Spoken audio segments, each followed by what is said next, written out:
only I could take my BlackBerry and fold it in half. I really wish it would flip. You know? It's great, but it won't flip. Can't break it. If only I had strength like Siler from Heroes, but I don't. Oh well. I guess I'll have to open this FedEx package and see what's inside instead. Maybe it'll be a BlackBerry that flips. Let's find out.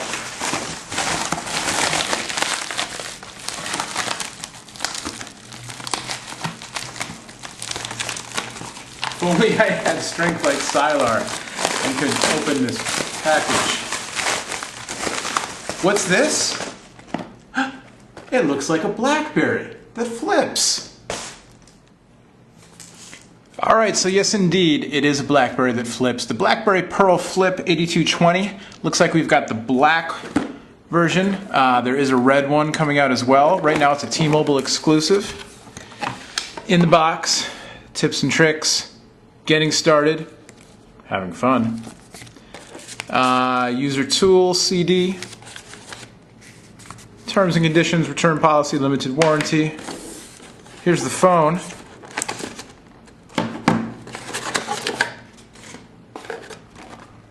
Folding travel charger with a micro USB connection. So it's your standard BlackBerry charger with the fold down prongs and the micro USB, there we go, connector.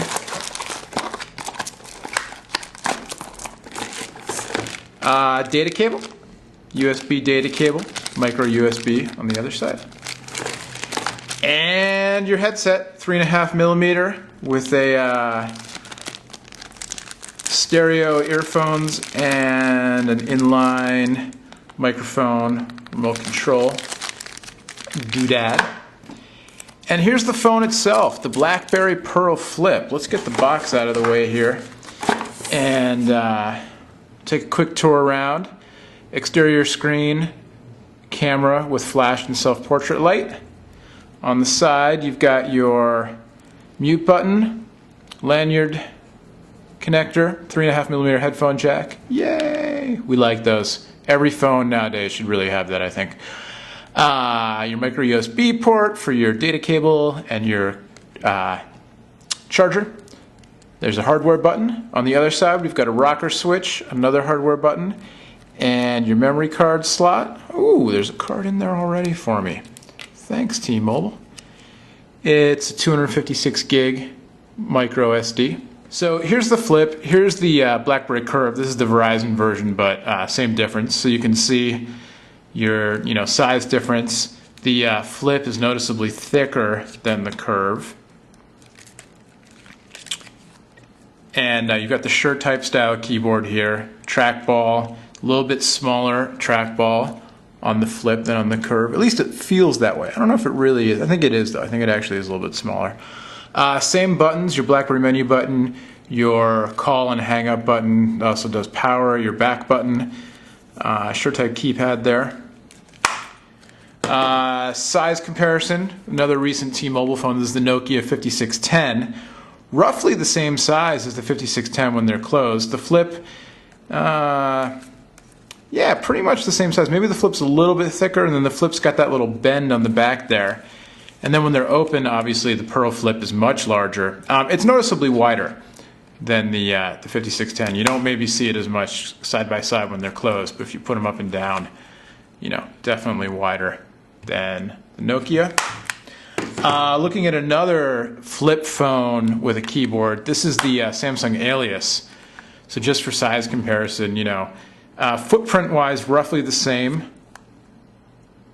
Thickness, the Alias is definitely thinner. And then you open it up, and screen size, kind of roughly the same. The BlackBerry's a little bit bigger. But button-wise, this is where the Sure type keypad comes in. I really like the Alias. A lot of people, too many buttons for them. It's confusing. It's crazy. So the BlackBerry a little bit more mellow of a layout there. Another size comparison with the Motorola ZN5. I know you're like, just turn it on already, but just show you. Another recent T-Mobile. I mean, not the ZN5. What am I saying? The Rocker E8. another recent T-Mobile phone. And then with the venerable LG Voyager from Verizon, just to show you again a phone that has external display and then internal display and internal QWERTY. You know, just giving you a little size comparison there. The BlackBerry is a little bit smaller, but just about as thick as the Voyager. All right, we're going to get some power, fire this baby up, take a tour. All right, so we've got power, and you can see we're on the network here. It's connected over Edge. Like we said, it's not a 3G phone. It's Edge and Wi-Fi. One quick note, I erroneously said a minute ago that this was a self-portrait mirror up here next to the camera and the flash. It's not. It's an LED indicator light. You can see it. Blink. Blink. There you go. So it lets you know status, battery, you know, charging, not charging, all that kind of stuff.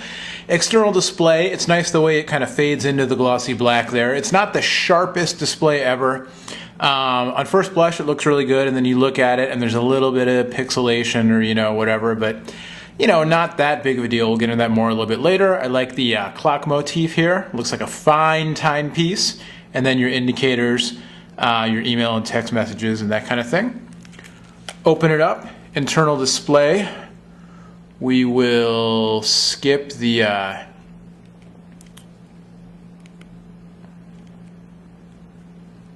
setup wizard here. We'll go straight to the device. So again, the screensaver with your clock, and then here's the menu. So it's customized with the T-Mobile My Faves, as you can see, and then the new look BlackBerry UI. So your messages, your contacts, your calendar, your browser, and your My Faves. So you can minimize and show that, which is kind of nice.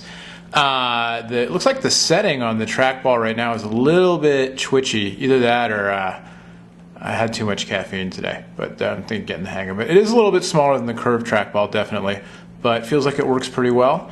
We'll hit the BlackBerry menu, and we'll go into, you know, the icon-driven system. It looks really nice. The internal screen, again, when we saw this at CTIA, it was near the bold, and the bold looked absolutely amazing. And I think this looks good. I've heard a little bit about the display quality maybe not being that great. I don't actually, now that I'm looking at it, I don't really know what they're talking about. I think this looks pretty nice. We'll have to look at it with some photos and video.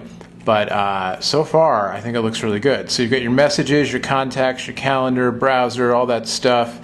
IM client built in. I know a lot of people want to know about that. Support for BlackBerry, AIM, Google, ICQ, Yahoo, and Windows Live right out of the box, which is nice. Let's hit the music menu, see what that's all about. All right, there's nothing in here now. We'll have to load up that memory card with some music. We'll do a full review of this definitely as well. Right now we're just doing kind of a first look. Connections manager, so you've got your mobile network, your Wi-Fi, your Bluetooth. So if I hit Wi-Fi, and I'm going to set up a Wi-Fi network, let's see. It's got these nice little help menus, and you can see UMA, so you can do your hotspot at home calling, which is great. We'll scan for networks here.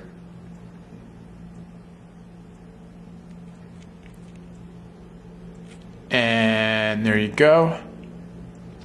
So we'll hook up onto this Wi-Fi network that I happen to know the password for. All right, and now I'm connecting to the Wi-Fi network. And once we're connected, if anybody knows the name of the, well, never mind, I'm not going to tell you why it's called Care Bears, because Care Bears are cute. So, all right, let's finish. And now that we're logged in, we've got the Wi-Fi signal there next to Edge. Let's hit up the browser, see how that works. And we'll do some, you can see the SureType keyboard here, 2 letters per key, so it's on, okay, so right now it looks like it's on predictive text. Oops, and I should have hit delete, my bad. So we'll just type in phone, and it knows phone, and you can use the track key there, trackball to scroll through, and then we'll do dog, phone dog, and then we'll do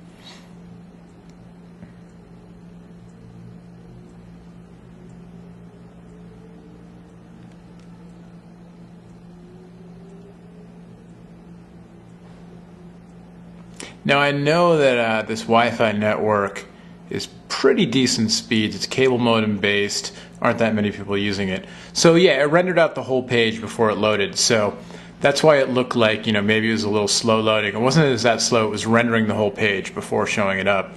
Before displaying any of it. So we'll zoom in here. Full HTML browser, you know, it looks like it's not perhaps in the class of the state-of-the-art browsers out there, but it looks pretty good now that we're loaded in.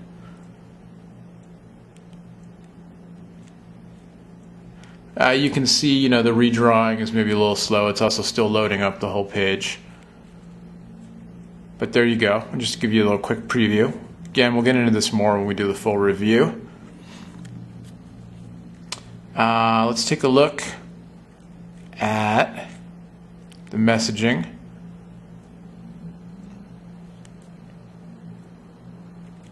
So we'll do let's do an MMS message.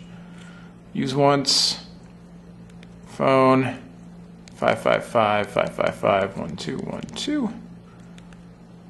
Subject.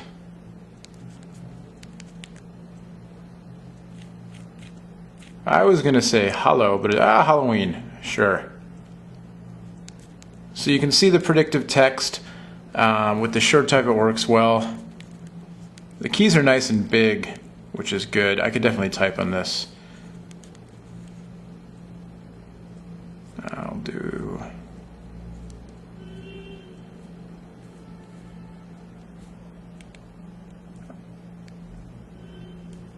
Oops.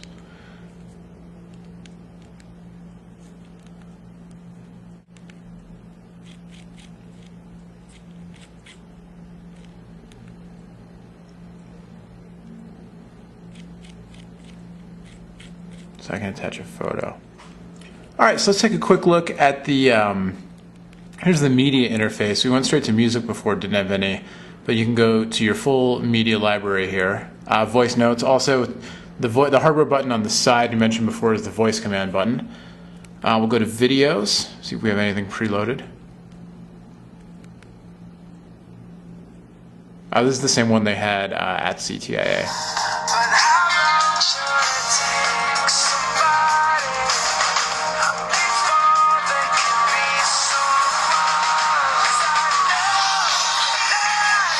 That's really loud.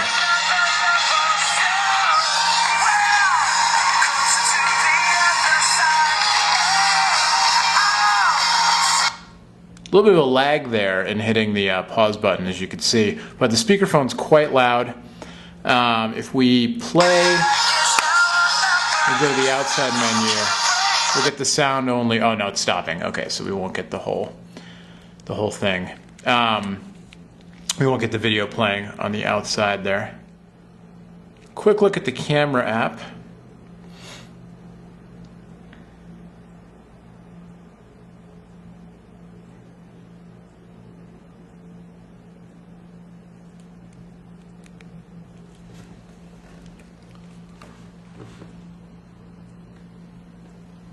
And we can get a picture there.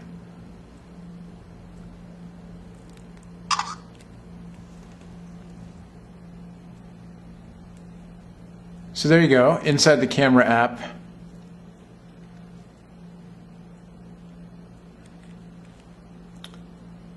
Okay, once the photo's taken, got some options on the bottom. Looks like it's taking a little while to save there.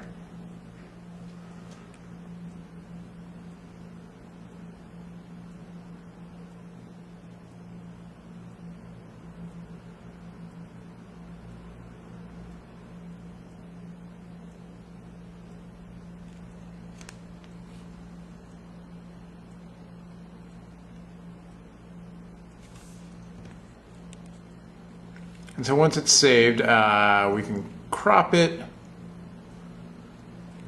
Oh, set picture as, okay. So that's not, it looks like a crop symbol. You can set it as a contact, as a home screen, that kind of thing. You can rename the picture, you can delete it, and you can send it off. in a message. Send it off to a message to yourself, Ricky. Don't lose my number. What other options do we have here? The rocker switch on the side will let us zoom in and out. We can zoom in on my little cube there. And the flash set to auto, as you can see. And should be able to switch to video mode.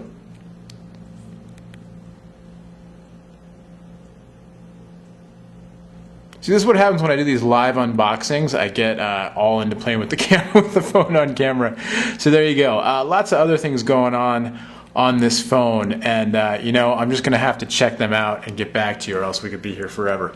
But here you go. First look, BlackBerry Flip, the Pearl Flip 8220 from T-Mobile.